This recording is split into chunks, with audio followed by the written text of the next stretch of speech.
Ağacı əvvəlcə ağac tonajlı maşınla silkəliyirlər. Yox, quruma deyil, bu təmiz normal ağac. Kuruyan dövülər şuna. Zədə alıb da, zədə almanı qurutmuyor. Onu deyir, özə yıxırlar onlar. Ha bu tap nədir? Bax ha bu. Ha bunu. Ha bunu. Bunun altında nəsə olmalı? Növbəti ilin tapır da, əvvəlkidən. Gizlədiblər, ağac kökü gizlədiblər. Növbəti qurban odur, ağacı qəsdən yıxdırırlar, traktor alır, gördüyü ağac yıxılır.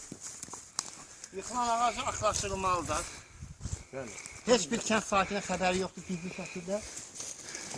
Bu iki tərəfdir. Mütəxəssis rəyi olmadan. Heç bir mütəxəssis rəyi olmadan. Sizin deməli əvvəlcədən dəymiş zərəri müəyyənləşdirmədən. Müəyyənləşdirmədən.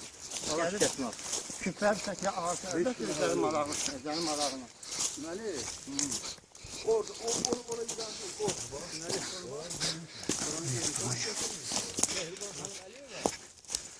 Ağac əkməklə məşğuldur. Ağac əkmək Ölkə prezidenti radio və televiziya ekranları səsləndirir ki, bəli, hər bir ağac əkərsə ölkəmiz yaşıllıqlar diyarına çevrilir. Bəli, budur yaşıllıqlar diyarına çevrilir. Belə gözəl bir ağacı məhv etmək, bunu törədən layıqlı icrasına almalıdır. Bu, millət qarşısına cavab verməlidir. Belə adamlar, gör acınızağı halına, belə adamlar hakimiyyət gücüsünə otururlar. Mahmudov Hikmət, budur sənin törətdiyin əməlin və dediyin söz elədiyin əməl. Sən nə edirsən, Allah qarşısına cavab versən, bu ağacın yaşayışını məhv edirsən, təbiətimizə nə boyda ziyan vurmuşsan, neçə kötük biz orada aşkarladıq, ağaclar kəsən kötük. Budur sənin əməllərin. Sən bu əməlləri heç vaxt gizlətirməyəcəksən.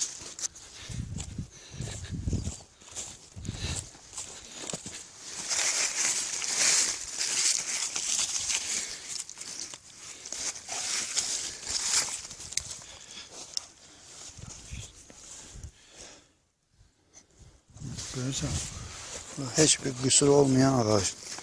Bax bunun heç bir qüsuru yox. peçat yeri hanı? Bəli.